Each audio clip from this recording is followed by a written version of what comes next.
Assalamualaikum warahmatullahi wabarakatuh. Alhamdulillah, alhamdulillahilladzi arsala rasulahu bil huda wa dinil haqq liyudhhirahu ala dini kulli wa kafa billahi syahida.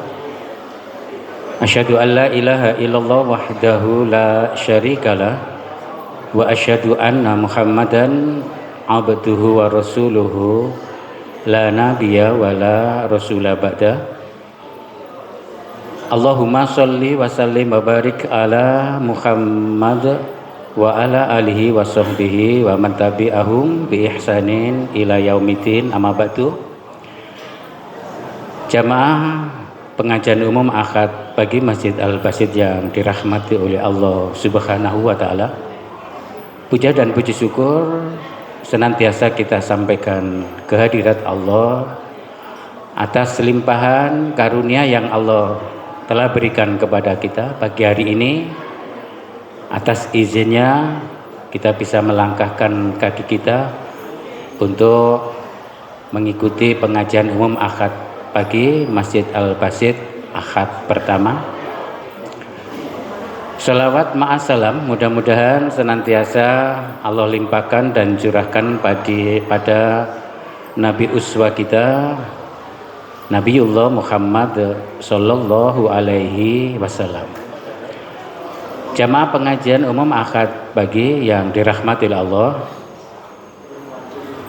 pada pagi hari ini sudah bersama dengan kita Ustadz Profesor Dr. Biyanto MAG yang akan berbagi ilmu kepada kita.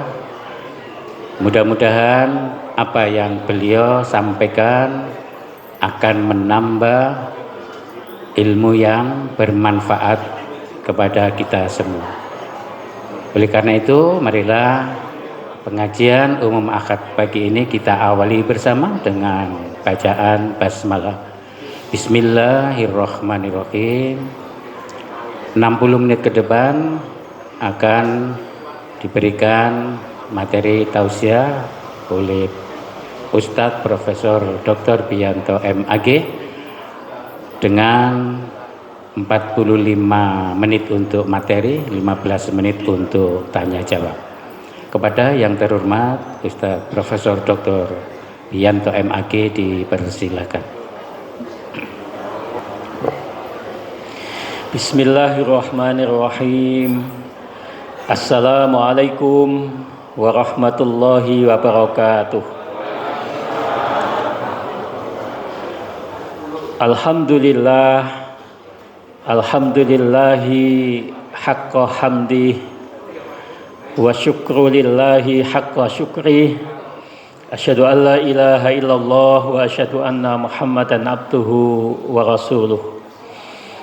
Allahumma sholli fasallim wa barik ala Muhammad wa ala alihi wa ashabihi wa mawalah, amma ba'd. Hadirin jamaah pengajian Ahad pagi Masjid Al-Basit yang mudah-mudahan dirahmati oleh Allah Subhanahu wa taala. Bersyukur kita pada pagi hari ini karena kita masih diberikan oleh Allah sehat walafiat, lalu kemudian kita bisa dengan ringan kaki berjalan ke masjid ini untuk bersama-sama menuntut ilmu, untuk bersama-sama ngaji seperti ini. Bapak Ibu sehat semua ya? Alhamdulillah. Tadi Pak Edi cerita ke saya, sebagian jamaah ini tadi ngaji di Masjid Al-Hidayah, benar ya? Al-Hidayah. Mudah-mudahan nggak bosen ngaji ya. Mudah-mudahan nggak bosen. Nah, yang menarik tadi Pak Edi bilang mengapa jamaahnya agak terlambat ke sini karena nunggu makan pagi di sana dulu.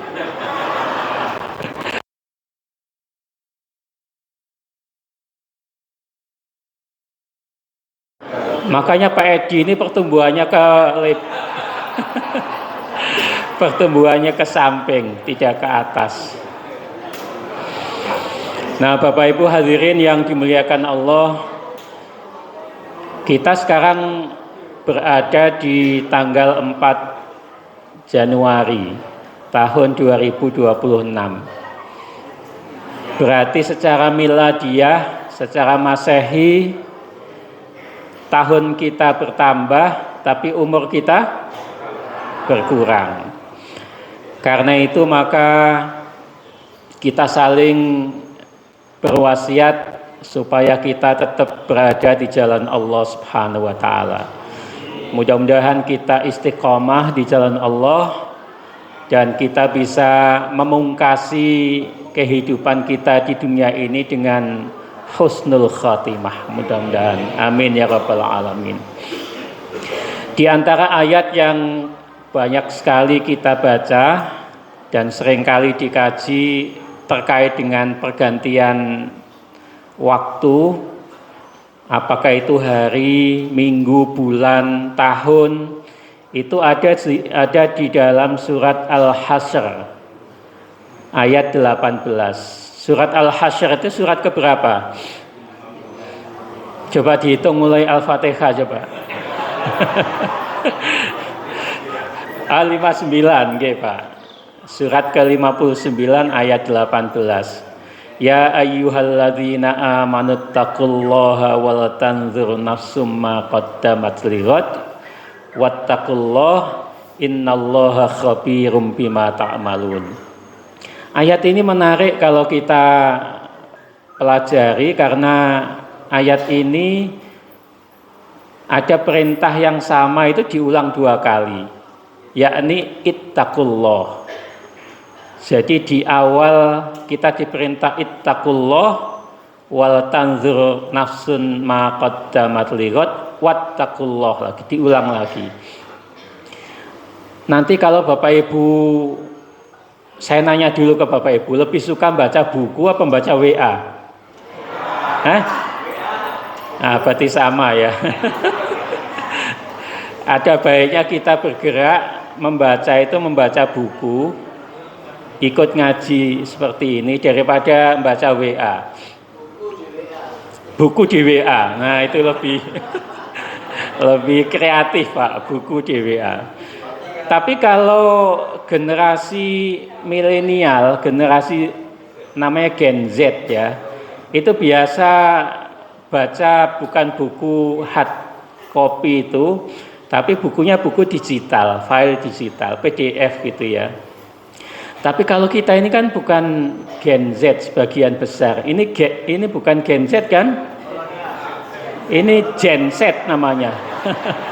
Gen Z itu pengganti PLN kalau PLN mati itu. Generasi tua kita ini. Biasanya lebih suka baca buku. Nah, kecuali yang kreatif, yang sedikit berkemajuan itu suka baca buku yang tadi file digital. Buku yang ada di WA istilahnya, di HP. Karena apa? Karena ya sebagian berita di medsos itu sebagiannya harus diakui berita yang belum tervalidasi, belum diverifikasi. Bagi mereka yang memposting berita, yang penting viral, gitu, yang penting viral. Soal benar salah, soal belakang. Nah, itu yang banyak kita konsumsi hari ini. Karena itu maka saran saya ya kita kembali baca buku. Kalau misalnya lebih nyaman baca buku yang hard copy ya baca buku yang itu. Kecuali sebagian yang mungkin lebih nyaman baca yang file digital silakan. Ada buku tafsir judulnya Al-Mizan fi Tafsiril Quran, tulisan Al-Allamah Muhammad Hussein Tobat-Tobai. Itu memberikan ilustrasi ketika menafsirkan ayat 18 surat Al-Hasyr itu dengan gambaran, kata beliau, orang hidup itu supaya punya semangat seperti surat Al-Hasyr itu, ayat 18 tadi itu, Beliau menyarankan supaya hidup seperti tukang bangunan. Ada yang tukang bangunan di sini? Nggak ada ya? Nggak ada. Tukang bangunan itu kalau kita perhatikan, dia bangun, menata bangunannya, lalu kemudian dia melihat ke belakang biasanya, melihat bangunan yang sudah ditata itu. Nah, yang belum selesai itu diselesaikan. Yang belum baik diperbaiki. Yang sudah baik diapakan? Disempurnakan. Disempurnakan, Pak. Al-Banna, istilah dalam tafsir Al-Mizan fi Tafsiril Quran. Al-Banna itu bangunan. Orang yang tukang membangun itu orang yang senantiasa menengok ke belakang, melihat yang sudah dikerjakan, terus diperbaiki begitu. Sampai pada saatnya pemeriksa nanti datang, lalu kemudian memeriksa bangunan, lalu kemudian tukang bangunan itu karena semangatnya terus menyempurnakan, memperbaiki tadi itu, dia siap diperiksa kapanpun dan gak khawatir karena terus diperbaiki tadi. Nah, hidup kita harusnya seperti itu. Ya ayyuhalladzina amanu, wahai orang-orang yang beriman, ittaqullah, bertakwalah kepada Allah. Ada ulama kita yang menafsir kata at-taqwa itu dengan penjelasan ja'alan nafsu fil wiqayati. Artinya menjadikan diri kita semua senantiasa dalam kehati-hatian. Hati-hati. Kunci hidup ini hati-hati. Pokoknya hati-hati. Kalau tanda tangan kwitansi, hati-hati ini kwitansi untuk apa? Jangan mau nerima sesuatu yang nggak ada kwitansinya, yang nggak jelas akadnya. Kalau di kantor misalnya ada orang datang ngasih sesuatu, kalau nggak ada bukti ini uang apa, jangan mau nerima. Karena bisa jadi itu akan menjadi persoalan di kemudian. Nah, kehati-hatian itu menjadi penting. Ja'alan nafsu fil wiqayati, menjadikan diri kita semua senantiasa hati-hati. Orang yang berhati-hati itu, ibu bapak, itu orang yang merasa selalu diawasi oleh Allah. Nah, takwa itu merasa senantiasa diawasi oleh Allah dimanapun kita berada. Kalau kita sendirian, yang kedua itu siapa? Allah. Kalau kita berdua, yang ketiga siapa? Allah. Kalau kita bertiga, yang keempatnya siapa? Yang keempatnya Allah. Sehingga kita kemudian dengan perasaan Allah itu selalu hadir membersamai kita, maka kita akan hati-hati. Jadi buahnya itu hati-hati. Rasanya nggak ada ke orang yang mau berbuat jahat kalau ada kesadaran bahwa dia senantiasa dibersamai oleh Allah, senantiasa diawasi Allah. Tidak akan terjadi perzinaan kalau ia senantiasa merasa sadar yakin bahwa Allah bersama. Tidak akan terjadi pencurian kalau ia senantiasa merasa diawasi oleh. Nah, itu namanya bertakwa. Kehati-hatian. Seperti orang berjalan itu kan hati-hati ya Bapak Ibu ya. Hati-hati.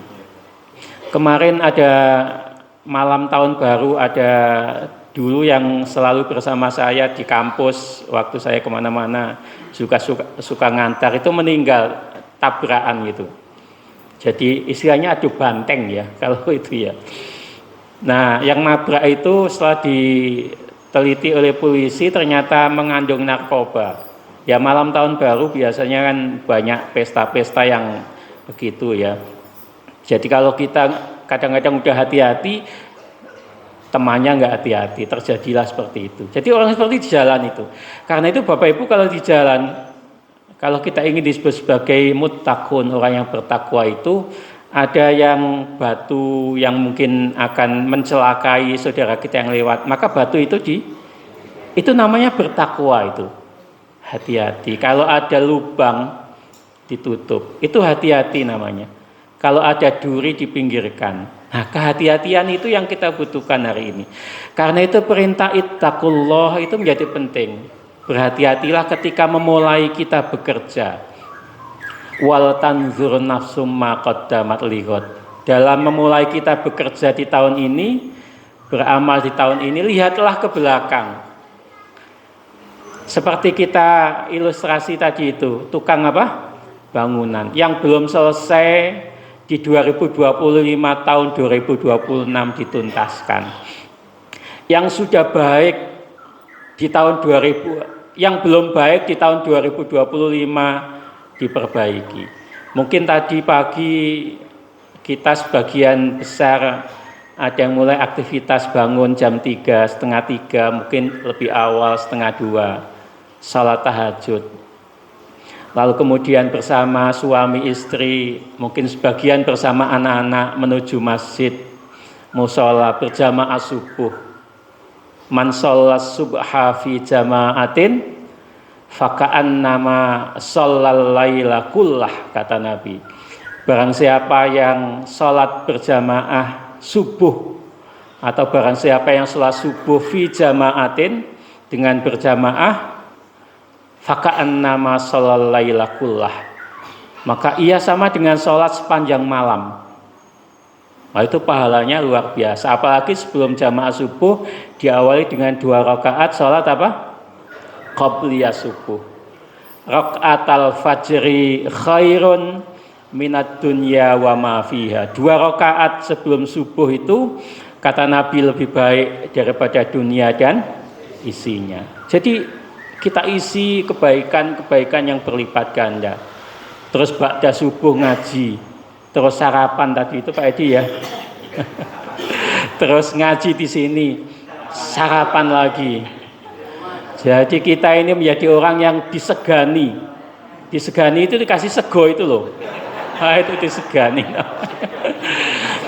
Tapi sebelumnya kita ngaji terus. Jadi yang belum baik, ayo diperbaiki di 2026. Yang sudah baik, yang kita kerjakan bersama keluarga kita masing-masing, kita sempurnakan di tahun 2026. Hingga nanti ketika ajal menjemput kita itu menjadi orang yang siap. Karena apa? Karena amal kita serasa sudah kita sempurnakan. Karena itu dalam ilustrasi yang diberikan oleh Toba itu, dalam tafsirnya tadi itu, dia membagi hidup itu seperti kita rangkaian pekerjaan dengan tiga tahapan gitu. Pertama di dunia ini. Dunia itu kata At-Toba itu seperti kita sedang persiapan bangun. Nah, tukang bangunan persiapan bangun. Dunia itu kan tempat kita beramal. Nggih, leres toh? Tempat kita beramal. Beramal al-mazra'ah, kebun. Ya, tempat kita untuk menanam. Man yazra' yahsud. Barang siapa menanam, ia akan memanen. Jangan pernah berharap memanen kalau tidak pernah menanam. Jangan pernah berharap masuk surga kalau tidak pernah beramal kebaikan. Jangan pernah berharap mendapatkan kemuliaan kalau tidak pernah berinvestasi kebaikan. Karena dunia ini tempat kita untuk menanam, tempat kita untuk persiapan membangun. Lalu kemudian amal, yang kedua, bagian kedua itu amal. Amal itu adalah materi bangunannya, kata Toba-Tobai. Materialnya, kita belanja semen, belanja macam-macam, itu materialnya. Lalu kemudian dibangun, dan bangunan itu akan jadi dan akan kita nikmati ketika kita kembali ke akhirat kelak. Darul akhirah menjadi rumah kita. Jadi bangunan yang kita bangun di dunia ini, kata At-Toba itu akan menjadi rumah kita tatkala kita kembali ke akhirat kelak. Kita kembali kepada Allah Subhanahu wa taala. Karena itu maka investasilah dengan investasi terbaik di dunia kita ini. Waktu kita itu kan 24 jam itu kan sama ya Bapak Ibu ya. Sama toh? Kita ini sehari semalam kan sama-sama dikasih waktu 24 jam, sama kita. Tapi ada orang yang 24 jamnya itu diisi dengan amal-amal produktif, ada sebagiannya itu melewatkan 24 jam itu dengan kegiatan yang hura-hura, yang sia-sia. Bapak Ibu kalau sholat, kira-kira satu kali waktu sholat berapa menit? 7 menit Pak. Ya lumayan panjang Pak ya kalau 7 menit itu ya. Tapi kalau yang suka mazhab kulhu Pak, kalau suka mazhab kulhu itu bisa jadi hanya 2,5 menit sampai 3 menit selesai. Sampai anaknya bilang mesti kulhu gitu ya, saking senangnya dengan kulhu. Taruhlah 5 menit, 5 menit kali 5, hanya 25 menit. Sama zikirnya mungkin setengah jam, tambah sholat sunnahnya, ya taruhlah total 1 jam. Waktu kita 24 jam. Bekerja kita berapa menit, berapa jam? 7-8 jam. Istirahat kita, waktu-waktu yang kita buang untuk yang nggak jelas tadi berapa? Nah, ada orang-orang yang waktunya itu sangat produktif, ada orang-orang yang waktunya itu terbuang begitu saja. Karena itu Nabi mengingatkan nikmatani maghbunun fihima katsirum minan nas as-sihhatu wal faraghu, kata Nabi. Ada 2 macam nikmat yang seringkali 2 macam nikmat itu disia-siakan oleh kita. Dua macam nikmat itu yang pertama apa? As-sihhatu, kesehatan. Kita ini terasa sehat itu nikmat kalau datang pada kita sakit. Sehat itu nikmat Bapak Ibu, nikmat luar biasa. Yang kedua itu waktu atau kesempatan, wal faraghu. Dan waktu itu terus berputar begitu. Terus berputar, sama konsisten. Ya, waktu itu sama, yang berbeda apa? Yang berbeda adalah cara kita semua mengisi waktu. Nah, itu yang berbeda. Ada orang yang bisa mengisi waktu dengan sangat baik, sementara ada orang yang menyia-nyiakan waktu. Dipakai hura-hura tadi itu. Karena itu Imam Asy-Syafi'i ketika membahas surat Al-Asr. Surat Al-Asr itu surat keberapa? Yang tahu boleh pulang dulu. Surat ke-103. Surat Al-Asr. Wal Asri itu kan surat yang sangat penting Bapak Ibu. Bahkan dulu Kiai Ahmad Dahlan, pendiri Muhammadiyah itu membahas surat Al-Asr itu sampai 8 bulan lamanya. Saking pentingnya, sampai ada santri beliau yang protes, Kiai enggak ono surat liyane tah gitu ya. Kok yang dibahas hanya surat Al-Asr. Tapi Kiai Dahlan dan kita semua, termasuk Imam Asy-Syafi'i rahimahullah, itu mengatakan surat Al-Asr itu surat yang sangat penting. Karena surat itu semangatnya adalah bagaimana kita menghargai waktu, mengisi waktu dengan amal-amal kebaikan tadi itu. Dalam bahasa Jamal Basit, bagaimana kita respect to the time. Nah, respect itu menghargai, to the time itu waktu. Bagaimana kita waktunya itu sama 24 jam, tapi ada satu orang dengan orang lain itu beda cara memanfaatkan. Disitulah kualitas waktu itu akan teruji. Anak-anak kuliah itu kan sama, kuliahnya itu dikasih waktu sampai yang paling cepat kan 3,5 tahun kalau sarjana. Paling panjang itu kan 14 semester. Nah, ada anak-anak yang benar-benar bisa memanfaatkan waktu. Kuliahnya itu 3,5 tahun, 7 semester. Ada yang sampai 14 semester. Itu artinya bagaimana kita mengisi waktu itu akan sangat menentukan perbedaan antara kita dengan orang lain, antara kita dengan teman kita. Karena itu menghargai waktu itu penting, dan Asy-Syafi'i mengatakan lau tadabbaron nasu hadhihi surata lawasi'athum. Asy-Syafi'i mengatakan andaikan kita ini bisa tadabbur. Tadabbur itu apa? Tadabbur itu memahami, merenungkan ayat-ayat dalam surat Al-Asr itu. Hadhihi surah itu maksudnya surat Al-Asr. Maka lawasi'athum, maka rasanya sudah cukup. Dalam redaksi lain disebutkan lakafathum. Lakafathum itu sudah cukup bagi kita, karena surat Al-Asr itu mengajarkan prinsip-prinsip kita dalam mengisi kehidupan itu. Misalnya keimanan, dalam Al-Asr disebutkan itu. Innal insana lafi khusr. Sesungguhnya semua kita ini dalam kerugian. Kecuali siapa? Illal ladzina amanu, kecuali orang yang beriman, wa amilus sholihat, wa tawassaw bil haq wa tawassaw bis sabr. Ada 4 itu kan yang pokok itu. Orang itu tidak akan merugi kalau mengisi hidupnya itu dengan beriman, beragama yang baik. Mudah-mudahan kita termasuk itu.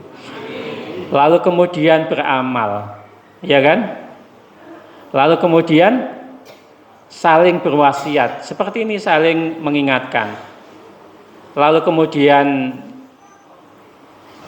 sabar, karena untuk istiqomah seperti ini kan butuh kesabaran ya Bapak Ibu ya. Benar, untuk rajin jamaah, rajin ngaji itu kan butuh kesabaran. Karena sebagian kita, apalagi minggu, ahad seperti ini, itu sebagian olahraga penting. Mungkin ada saatnya kita ngaji sambil olahraga gitu ya, tapi ngajinya jangan di sini, ngajinya di parkir gitu, mungkin sambil senam, sambil apa begitu ya. Jadi sehat jasmani, sehat rohani. Atau sekali-kali ngundang ustadz yang juga setelah ngaji bisa senam bersama gitu ya. Sehat jasmani, sehat rohani. Karena itu Asy-Syafi'i mengatakan kalau kita tadabbur ya terhadap surat Al-Asr itu, maka cukup bagi kita surat Al-Asr itu sebagai pedoman. Bahkan dalam redaksi yang lain beliau mengatakan lauma anzalallah hujjatan ala khalqi hadhihi surah lakafathum illa hadhihi surah lakafathum. Kata Asy-Syafi'i, andaikan Allah lauma anzalallah, andaikan Allah itu tidak menurunkan hujjah itu dalil gitu ya, atau ajaran ala khalqihi, pada makhluknya, pada kita semua, illa hadhihi surah, kecuali surat ini ya, maka lakafathum, cukup bagi kita untuk menjadikan surat Al-Asr itu sebagai pedoman. Karena nanti sepulang dari sini Bapak Ibu ada baiknya nanti baca surat Al-Asr itu. Syukur kalau ada akses tafsirnya gitu ya, pelajari, renungkan surat Al-Asr itu dengan 4 ajaran utama tadi itu. Nah, Bapak Ibu hadirin yang dimuliakan Allah Subhanahu wa taala, selain ajaran tentang pentingnya kita menghargai waktu, maka di dalam hidup ini Bapak Ibu, itu kan pasti kita itu menghadapi persoalan-persoalan yang ada. Bahkan di penghujung tahun 2025 kemarin, saudara-saudara kita di Sumatera Utara, di Sumatera Barat, lalu di Aceh, itu mengalami musibah bencana yang sangat dahsyat, sangat luar biasa. Saya sempat ke Langkat ya dengan acara Kementerian Pendidikan Dasar dan Menengah. Ke Langkat itu Sumatera Utara, melihat dari dekat dampak dari banjir bandang. Kalau di Sumatera Barat, Sumatera Utara itu banjirnya banjir bandang, banjir air sama lumpur, tapi lumpurnya itu tanah kuning yang apa? Yang pekat itu. Atos. Jadi bukan lumpur pasir ya, bukan, tapi tanah pekat yang kuning. Dan menurut teman-teman di sana itu siklus 50 tahunan memang. Setelah 50 tahun yang lalu baru kali ini banjir setinggi itu. Ada yang rumahnya sampai atapnya tenggelam. Dan tenggelamnya itu tenggelam oleh tanah liat yang kuning tadi itu. Sehingga mau nggak mau harus bangun di atas tanah itu. Ada yang 3 meter, 4 meter, bahkan yang sangat menyedihkan itu di Tamiang ya. Aceh itu bukan hanya lumpur tapi potongan kayu yang ada tulisannya itu. Itu pasti bukan kayu yang masih hidup ya. Itu kan kayu yang sudah dipermak dan siap untuk dan ya itu terjadi begitu rupa. Karena itu kesulitan itu terjadi begitu rupa dan rasanya juga tidak ada yang menjamin kita semua nggak akan mengalami itu. Wa nabluukum bisyarri wal khairi fitnah wa ilaina turja'un. Kata Allah, dan kita semua ini akan diuji oleh Allah dengan ujian bisyari, sesuatu yang tidak mengenakkan, wal khairi, dan sesuatu yang menyenangkan. Fitnah sebagai ujian, wa ilaina turja'un, dan kita semua akan kembali kepada Allah Subhanahu wa taala. Nah, karena hidup itu selalu menghadapi persoalan-persoalan, ujian-ujian. Bahkan kita diajarkan dalam surat, nanti penjenengan baca surat Ali Imran ayat 140. Rasanya saya pernah menyampaikan di jamaah masjid ini. Surat apa? Ali Imran ayat 140. Itu mengajarkan faham yang disebut dengan mudawalah. Mudawalah itu artinya pergiliran. Iyam saskum korhun, gimana bunyi ayatnya? Iyam saskum korhun faqad masal qauma korhum mitluh watilkal ayyamu nudawiluha bainan nas wal ya'lamallahu alladhina amanu wa yattakhidha minkum syuhada wallahu la yuhibbuz zalimin. Ayat itu mengajarkan hidup, prinsip hidup yang disebutkan mudawalah. Mudawalah itu giliran, seperti roda yang berputar itu. Hidup kita itu seperti roda yang giliran. Kadang kita di atas, lagi enak-enaknya, lagi menjabat, lagi jadi orang, lagi top-topnya gitu ya. Biasanya kalau di atas itu, kalau orang yang lagi di atas itu banyak orang tua asuhnya, bener ya? Banyak temannya enggak? Banyak. Oh, iku koncoku biyen, konco sekolah gitu ya. Aku biyen tahu sak kos karo arek iku ngono ya. Tapi begitu anak itu kena masalah, dia menjadi yatim piatu. Enggak ada yang mau ngaku sebagai temannya, enggak ada yang mau jenguk, apalagi membawakan tasnya. Enggak ada, karena jadi yatim piatu. Hidup itu kadang di atas, kadang ke bawah. Yang di bawah jangan putus asa karena roda pasti berputar. Yang di atas jangan sampai lupa diri. Karena kalau lupa diri jauh dari Allah, roda akan berputar dengan sangat cepat ke bawah. Berharap 5 tahun menjabat, tapi karena waktu di atas nggak hati-hati, nggak sampai 5 tahun dipanggil siapa? Iya, kan banyak contohnya ya. Mudah-mudahan nggak terjadi di Mojokerto, mudah-mudahan. Baik kabupaten atau kota ya. Tapi di tempat lain sudah terjadi. Itu contoh hidup itu seperti roda yang berputar. Kalau nggak hati-hati, nggak alwiqoyah tadi itu, nggak hati-hati ya itu nasibnya. Karena itu diajarkan ayat itu kan apa? Kalau kita baca asbabun nuzulnya itu, surat Ali Imran 140 itu turun pada saat Nabi dan pasukan Nabi mengalami kekalahan di perang Uhud. Lalu sebagian sahabat Nabi berkeluh kesah ke Nabi, mengapa kita kalah? Bukankah bersama kita itu ada Engkau wahai Nabi? Dan bukankah yang kita bela ini agama yang benar, Islam? Dan bukankah jumlah pasukan kita itu hampir sama dengan perang sebelumnya? Perang sebelumnya itu perang apa? Perang Badar. Perang Badar itu terjadi pada bulan Ramadan tahun kedua Hijriah. Pasukan Nabi itu hanya 350-an melawan lebih dari 1000 pasukan Quraisy, dan Nabi menang.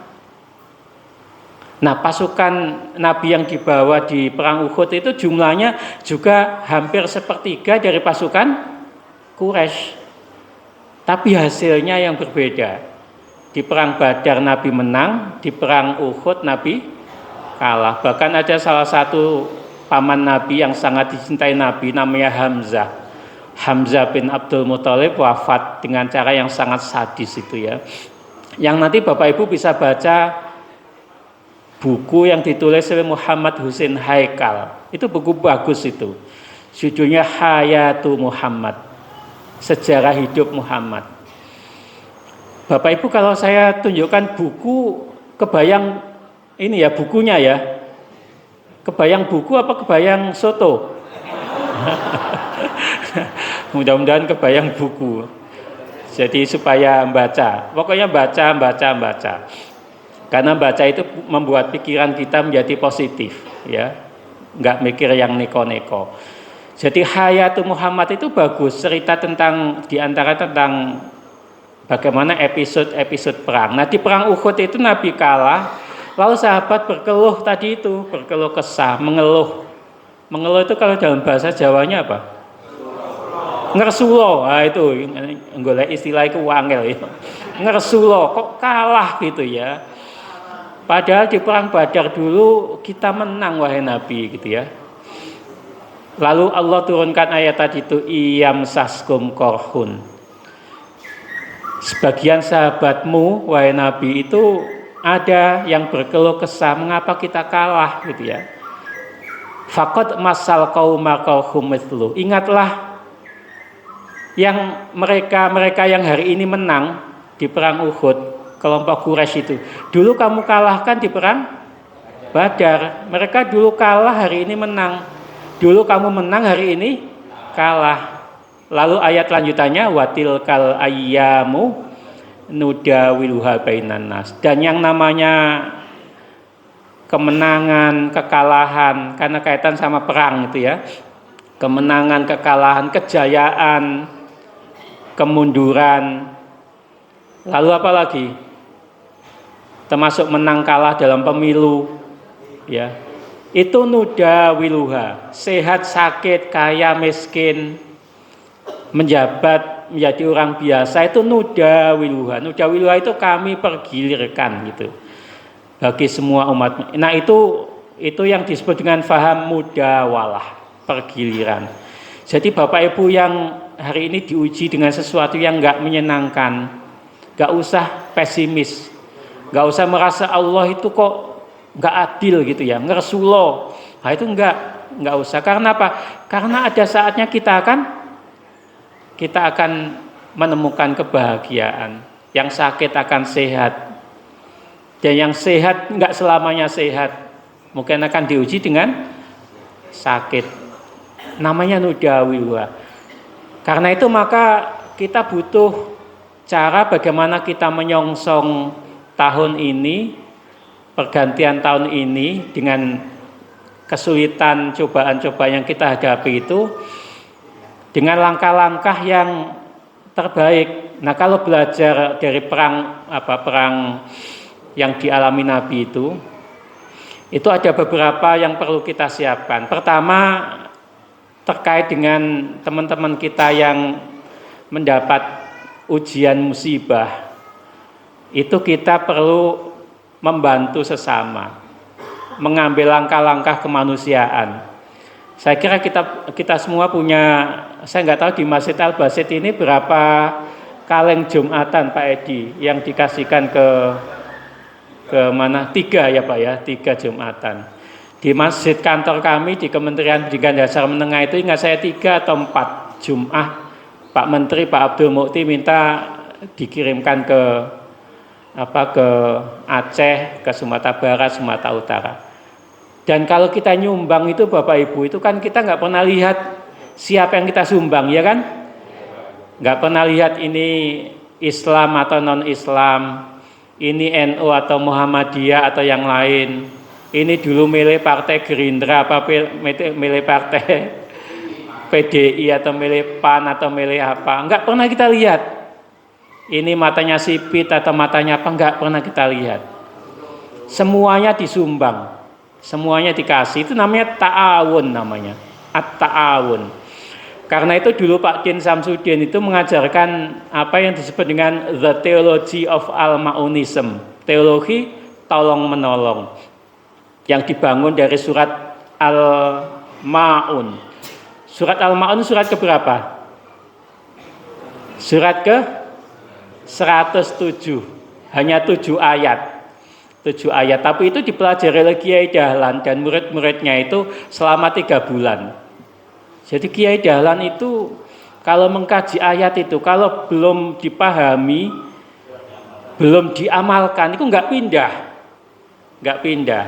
Nah beda sama kita kan, pengen cepat terus ya, pengen cepat, pengen dapat banyak meskipun belum diamalkan. Nah dulu kiai-kiai dulu itu kalau ngajar modelnya kalau belum dipahami benar, kalau belum diamalkan nggak pindah, nunggu sampai benar-benar itu diamalkan dalam bentuk yang lebih konkret.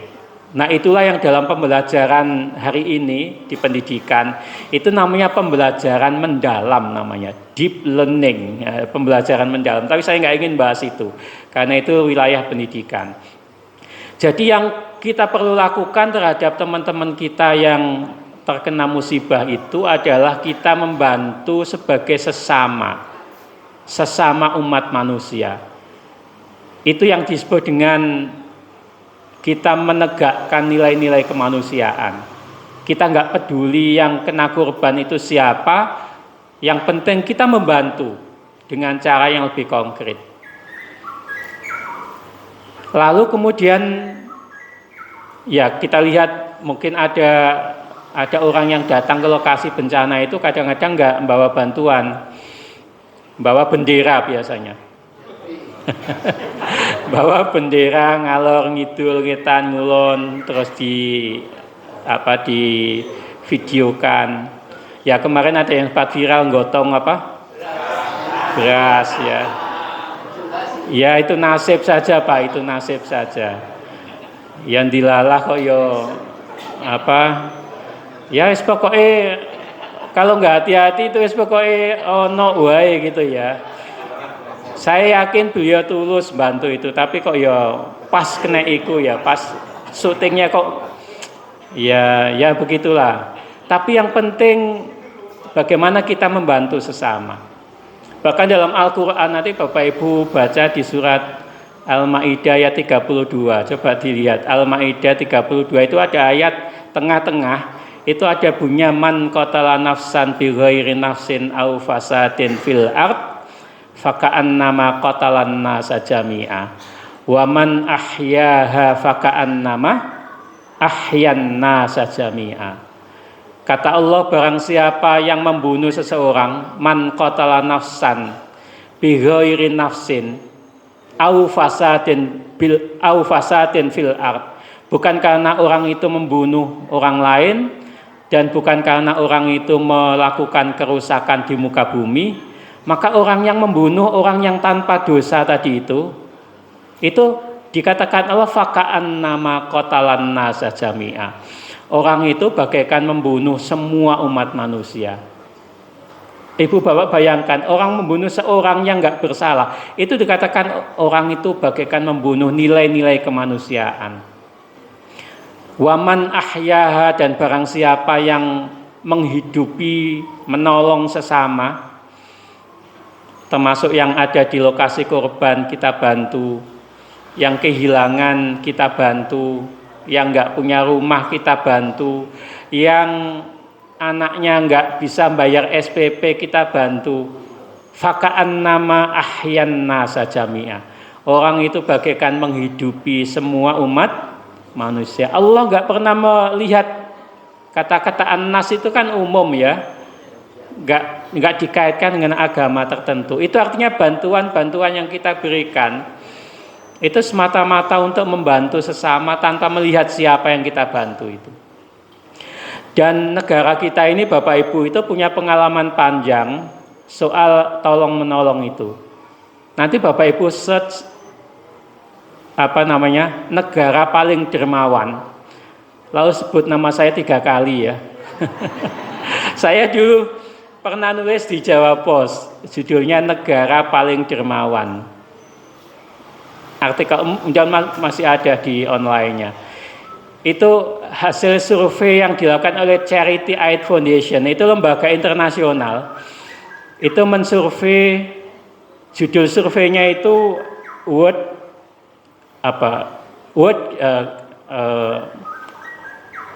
indeks kedermawanan negara-negara di dunia. World Giving Index. Indeks kedermawanan negara-negara di dunia. Itu 3 tahun terakhir itu selalu menempatkan Indonesia itu sebagai negara yang paling dermawan di dunia, mengalahkan negara-negara maju yang lain. Dan hebatnya Indonesia itu kalau menyumbang, itu nggak pernah lihat siapa yang disumbang. Bahkan kalau kita ada bencana di luar negeri, gempa di mana gitu ya, kan sumbangan kita mengalir dan kita nggak pernah nanya siapa yang kita sumbang itu, kenal saja enggak. Tapi semata-mata karena kita merasa itu teman kita, sahabat kita, ikhwan kita, saudara sama makhluk Allah. Itu namanya nilai-nilai kemanusiaan yang tadi diajarkan di ayat 32 surat Al-Maidah tadi itu. Man qatala nafsan bi ghairi nafsin aw fasadin fil ard faka'annama qatalan nasa jami'a wa man ahyaha faka'annama ahyan nasa jami'a. Dan kita punya tradisi itu. Kita punya pengalaman panjang membantu sesama tanpa melihat agamanya, tanpa melihat sukunya dan lain-lain. Jadi yang pertama adalah bagaimana kita menolong sesama. Yang kedua, membangun kebersamaan. Sebesar apapun kesulitan yang kita hadapi sebagai bangsa, asal bersama-sama kita hadapi, itu pasti akan mudah. Benar enggak? Sebagai masyarakat, kalau ada masalah, asalkan bersama-sama kita selesaikan, pasti akan mudah.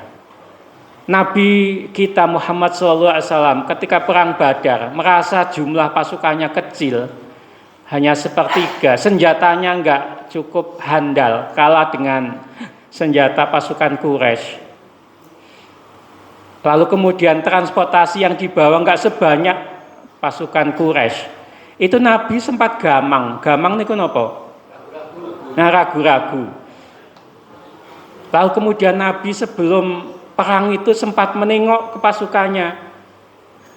Seraya bertanya begini, wahai sahabat, kita maju terus perang, apa kita mulai balik ke Mojokerto gitu ya.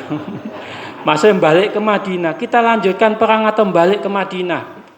Karena melihat peta lawan sangat kuat, sementara pasukan Nabi sangat kecil sedikit. Lalu sahabat-sahabat itu mengatakan, Nabi, kita terus maju berperang di jalan Allah. Karena apa? Karena perang ini akan sangat menentukan masa depan Islam. Dan benar Bapak Ibu, perang Badar itu perang yang sangat bersejarah, menentukan peradaban Islam. Kalau di perang Badar itu kalah, selesai perjuangan Nabi. Lalu kemudian Nabi dengan dukungan pasukannya itu, Nabi mantap melanjutkan peperangan. Tapi nggak cukup di situ. Nabi minta komitmen supaya semua sahabat setia, loyal. Disinilah arti pentingnya kebersamaan tadi Bapak Ibu. Pemimpin yang punya integritas itu pasti rakyatnya akan mau membersamai. Tapi kalau pemimpin itu esok dele sore tempe, nggak ada satunya kata dengan perbuatan, antara yang dikatakan sama yang dilakukan itu beda, ya maka jangan salahkan kalau sebagiannya tidak membersamai dia, tidak bersama-sama. Tapi intinya di tengah-tengah kesulitan yang kita hadapi di tahun kemarin dan tahun-tahun yang akan datang, kebersamaan itu penting. Lalu yang ketiga, Bapak Ibu, saya udah dikode jam tangan ya. Yang ketiga, yang terakhir. Yang ketiga itu pentingnya kita mendekatkan diri kepada Allah. Karena kita beragama itu, Allah itu tempat apa? Tempat bergantung. Sesulit apapun cobaan yang kita hadapi, kita itu wadul. Wadul itu apa bahasa Indonesianya? Wadul, kita itu harus kepada Allah, jangan kepada yang lain, jangan kepada mbah dukun, jangan, tapi kepada Allah. Nabi ketika tadi itu, ketika menengok ke belakang, ke pasukannya, bertanya, kita lanjutkan enggak perang Badar ini? Lalu pasukannya mengatakan, lanjut Nabi. Lalu kemudian Nabi menengadahkan tangannya, seraya berdoa kepada Allah, dengan doa supaya diberikan kemenangan di perang Badar yang tidak imbang itu. Peristiwa itu nanti diabadikan. Peristiwa itu diabadikan dalam Al-Quran, surat Al-Anfal. Surat keberapa Al-Anfal itu? Surat ke-8 ayat 9. Idh tastaghithuna rabbakum fastajaba lakum anni mumiddukum bi alfim minal malaikati murdifin. Kata Allah, idh tastaghithuna rabbakum. Ingatlah ketika dua pasukan itu menjelang bertemu di Yaumul Furqan, di hari di mana mereka dua pasukan itu akan bertemu. Kamu menengadahkan tanganmu kepada Allah meminta pertolongan. Lalu fastajaba lakum, lalu Allah mengabulkan doamu. Kamu diberikan kemenangan. Anni mumiddukum bi alfim minal malaikati murdifin. Di tengah perang Badar itu Allah menurunkan 1000 malaikat yang diturunkan secara bergelombang, dan berkat pertolongan Allah itu kemudian Nabi dan pasukannya menang gemilang di perang Badar yang tidak seimbang. Karena itu mendekatkan diri kepada Allah itu menjadi penting. Apalagi di tengah-tengah kita menghadapi cobaan kesulitan hidup yang luar biasa. Ekonomi kita dikatakan ahli ekonomi dalam beberapa saat ke depan tidak sedang baik-baik saja. PHK, saya nggak tahu di Mojokerto PHK-nya tinggi ya Pak ya. PHK luar biasa. Sementara pekerjaan yang dulu dijanjikan saat kampanye belum ada. Ya mungkin ada, tapi kasus PHK begitu luar biasa terjadi. Karena itu di tengah-tengah suasana baik yang menyenangkan atau yang tidak menyenangkan seperti yang kita alami hari ini atau mungkin hari-hari ke depan atau yang lalu, maka kedekatan kita kepada Allah itu menjadi penting. Ngaji seperti ini menjadi penting kita jaga bersama-sama. Rasanya itu yang ingin saya sampaikan. Tadi saya mulai 6:04, sekarang sudah jam 7 lebih 2 menit. Kalau ada yang ingin disampaikan, waktu kurang lebih 15 menit untuk tanya jawab. Begitu Pak Edi? Iya. Oke, silakan kalau ada. Asal nggak sulit-sulit pertanyaannya ya. Jazakumullah khairan kasiran Ustaz. Monggo apa yang masih ditanyakan? Ini tadi ada yang angkat tangan. Monggo Pak Yusuf. Matur nuwun. Assalamualaikum warahmatullahi wabarakatuh. Inggih. Kuliah subuh hari ini luar biasa. Cara penyampaiannya cukup sistematis. Ilmunya sangat dalam. Ini mempertandakan penceramah luar biasa. Oleh karena itu kami mohon, di sini juga ada yang Bapak Ibu yang suka berceramah begitu. bagaimana mempersiapkan ceramah dengan bobot yang luar biasa ini. Ngoten kawon. Matur nuwun. Assalamualaikum warahmatullahi wabarakatuh. Monggo Ustaz. Atau masih ada ibu-ibu ada yang bertanya? Monggo dijawab dulu Ustaz. Konsepnya ini. Nanti kita jawab berdua saja Pak ya. Ya kita jawab berdua. Iya. Ya kalau kita mau mau menyampaikan tausiah atau apapun namanya, memang kata kuncinya membaca menurut saya, membaca. Yang hilang dari tradisi kita itu membaca itu Pak, membaca. Orang sekarang ini kan orang itu pengen serba cepat, pengen cepat kaya, pengen cepat menjabat, pengen cepat ya termasuk memperoleh ilmu. Nah itu suka jalan cepat itu menurut saya kurang baik. Karena itu membaca menjadi penting. Karena saya tanya tadi di awal Bapak Ibu lebih suka baca WA apa baca buku. Nah itu penting. Bahkan ada jamaah kita yang kadang-kadang sambil dengarkan khutbah Jumat itu sambil sambil baca WA, padahal nggak boleh, iya kan? Nggak boleh. Karena itu menurut saya membaca menjadi penting. Yang kedua ya pelatihan seperti ini penting Pak, ngomong di hadapan publik ya seperti ini penting. Saya ini kalau persiapan ada Pak, persiapan sambil lihat-lihat gitu ya. Sambil baca buku terkini gitu penting Pak. Karena jamaah kita itu kan suka kekinian juga. Kalau nggak update bacaan itu pasti akan ketinggalan kita. Rasanya begitu Pak ya? Ya. Okay. Masih ada sisa waktu? Ada pertanyaan ini? Monggo Pak Ragi. Terima kasih Ustaz. Assalamualaikum warahmatullahi wabarakatuh. Saya tanya terkait dengan ketakwaan Ustaz. Sekarang ini banyak tokoh-tokoh, banyak ulama, dia menganjurkan tentang ketakwaan pada umat. Namun dia berpikir liberal. Yang ini saya tanyakan, bagaimanakah menurut Islam? Terima kasih Ustaz. Wassalamualaikum warahmatullahi wabarakatuh. Ya terima kasih Pak. Yang pertama begini,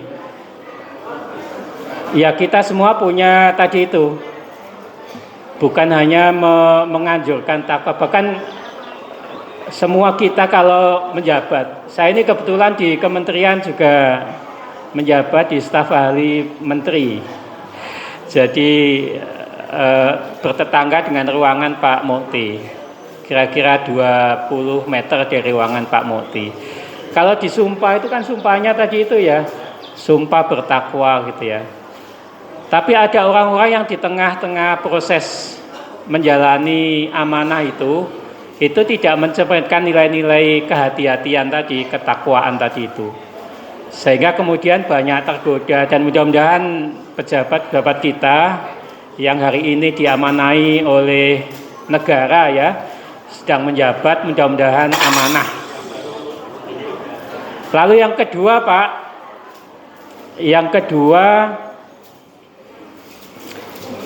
tadi yang kedua apa Pak? Yang kedua tadi itu? Oh liberal. Saya punya pandangan begini Bapak Ibu, soal liberal enggak itu sesungguhnya begini, semua kita itu pasti ada liberalnya, meskipun mungkin nggak terlalu banyak ya. Karena kalau kita memahami ayat hadis tidak disertai dengan pemahaman rasional, itu ya nggak bisa. Seperti makan lah Bapak Ibu, kan sebagian udah makannya. Makan itu kalau ikut tradisi Nabi, itu makan itu kan pakai jari 3 jari. Karena yang dimakan dulu kan kurma, terus roti. Nah kalau yang dimakan soto, Gimana 3 jari? Kalau yang dimakan rawon, gimana 3 jari? Nggak bisa. Karena itu memahami memahami teks ya, ayat, hadis Nabi itu harus dipahami, disesuaikan dengan konteks kekinian. Nah, di situ ada rasio, Pak, yang kita katakan liberal tadi itu. Jadi semua kita itu dalam memahami agama itu pasti ada liberalnya, hanya mungkin presentasinya yang beda-beda. Ada yang sangat liberal, ada yang hanya sedikit sekali gitu ya. Saya kok yakin Pak, semua kita itu pasti ada begitunya. Seperti ada hadis Nabi, sumu li ru'yati waftiru li ru'yati. Berpuasalah kamu tatkala kamu melihat bulan. Sebentar lagi kan kita Ramadan ya. Waftiru li ru'yati, dan berbukalah atau berhari rayalah kamu tatkala kamu melihat bulan. Kata-kata melihat itu kalau nggak dipahami dengan menggunakan pendekatan liberal, menggunakan akal pikir, itu melihat dengan mata kepala. Karena zaman Nabi nggak ada alat melihatnya dengan mata kepala. Sekarang orang melihat bulan, ru'yah, dengan mata kepala kan nggak ada, Pak. Semua pakai alat. Semua pakai alat. Karena kalau melihat bulan, apalagi sedang berkabut, sedang mendung, hujan, itu nggak akan kelihatan. Karena itu pakai alat. Bahkan dalam pandangan Muhammadiyah dan sebagian yang lain, melihat itu bukan melihat dengan mata, tapi melihat dengan ilmu. Jadi bukan ru'ya bil aini, tapi ru'ya bil ilmi. Nah, itu bagaimana kita menggunakan akal kita dalam memahami ayat. Jadi pada hemat saya Pak, jangan terlalu tekstual, letterlock ya. Karena kalau terlalu letterlock, terlalu tekstual, nanti agama kita itu sangat kaku dan tidak fleksibel. Sementara kita dihadapkan dengan tantangan-tantangan yang luar biasa hari ini. Gitu Pak jawabannya, dan contoh mudah-mudahan bisa ditangkap ya. Masih ada satu Ustaz. Masih ada? Ya. Oh, nggih, monggo. Monggo Pak Yai, monggo.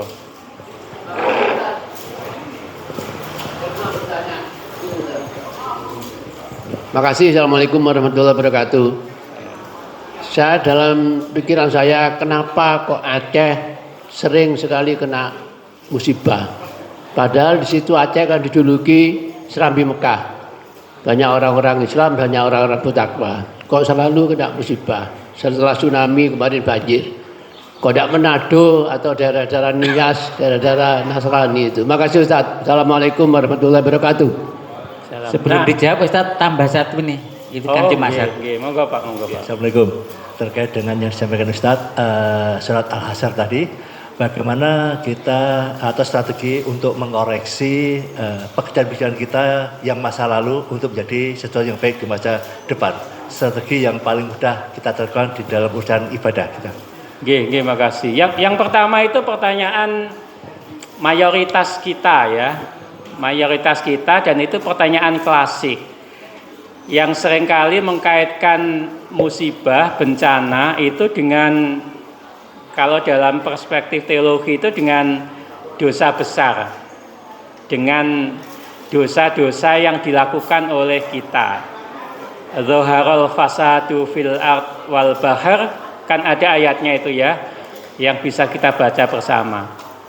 Ada juga yang mengkaitkan musibah itu dengan penjelasan ilmiah.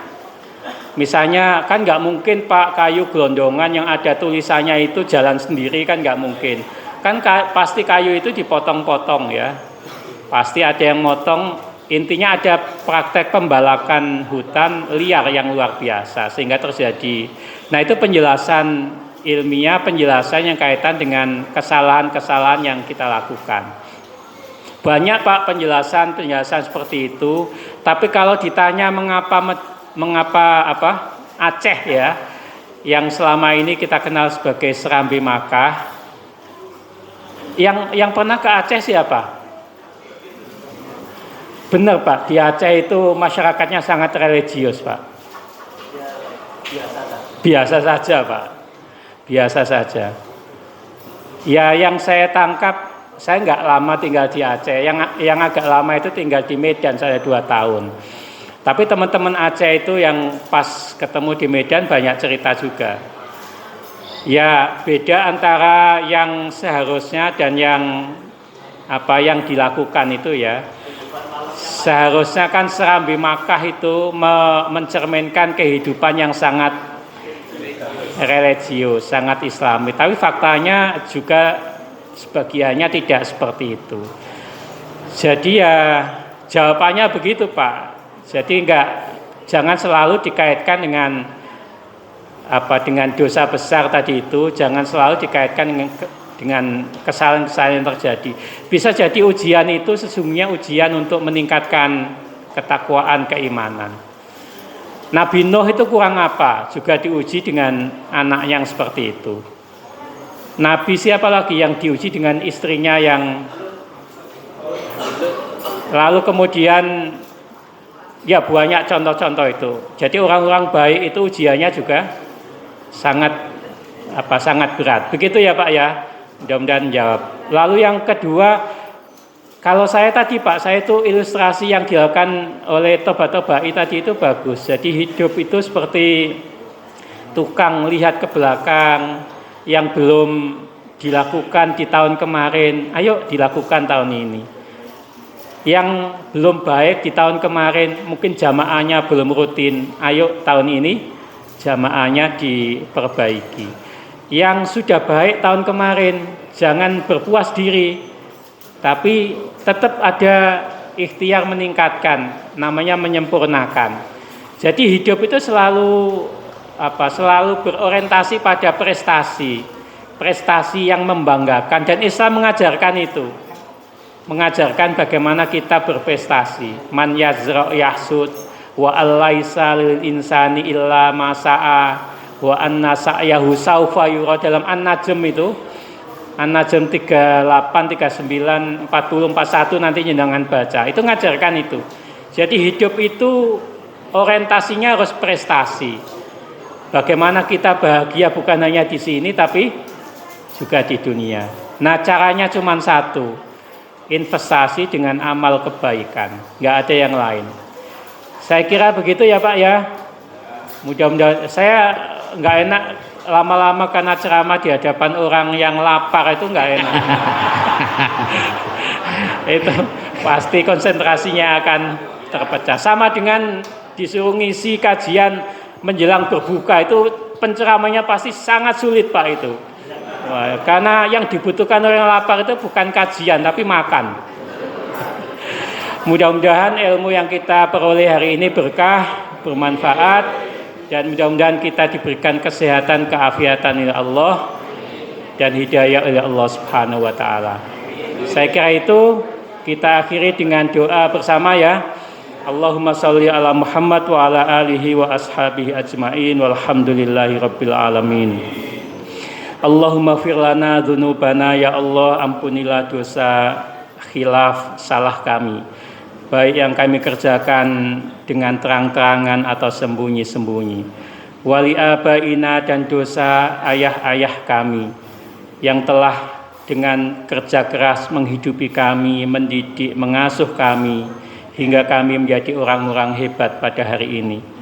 Wali ummahatina, dan dosa ibu-ibu kami yang telah 9 bulan 10 hari mengandung kami, dengan perjuangan hidup mati melahirkan kami ke dunia yang fana ini.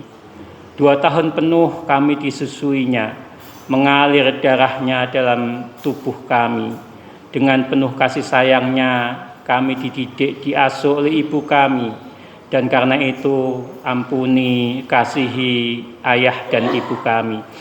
Untuk kedua orang tua kami yang masih hidup, sahih jasadahuma, sehatkan keduanya. Wa qawwi imanahuma, kuatkanlah iman keduanya. Warzuq istiqomata fi dinihima, berilah istiqomah dalam agamanya. Allahumma tawil umurana, ya Allah panjangkan usia kami. Wa ahsin a'malana, baguskanlah amal ibadah kami. Wa sahih ajsadana, sehatkanlah kami ya Allah. Wa nawwir qulubana, terangi hati kami dengan hidayah-Mu. Wa wasi' arzaqana, luaskanlah rezeki kami. Wa ilal khairi qaribna, dekatkanlah kami pada amal-amal kebaikan. Wa anis syarri ab'idna, dan jauhkanlah kami pada amal-amal keburukan. Allahumma ja'al auladana min ibadika sholihin. Ya Allah, jadikanlah anak-anak kami, buah hati kami yang tercinta, anak-anak yang soleh solihah. Wa ahlil ibadah, ahli ibadah. Wa alit ta'ah, dan ahli ta'at, melaksanakan perintah-perintah-Mu dan menjauhi larang-larangan-Mu. Allahumma rabbana la tuzigh qulubana ba'da idh hadaitana wa hab lana min ladunka rahmah innaka antal wahhab. Ya Allah, janganlah Engkau condongkan hati kami kepada kesesatan setelah Engkau berikan hidayah kepada kami. Dan berilah karunia dari sisi-Mu, karena Engkau adalah zat yang maha memberi karunia. Allahumma rabbana atina fid dunya hasanah wa fil akhirati hasanah wa qina adzabannar wa qina adzabannar. Subhana rabbika rabbil izzati amma yasifun. Wassalamun alal mursalin walhamdulillahi rabbil alamin. Kurang lebihnya mohon maaf. Nasr minallah. Wassalamualaikum warahmatullahi wabarakatuh. Waalaikumsalam warahmatullahi wabarakatuh.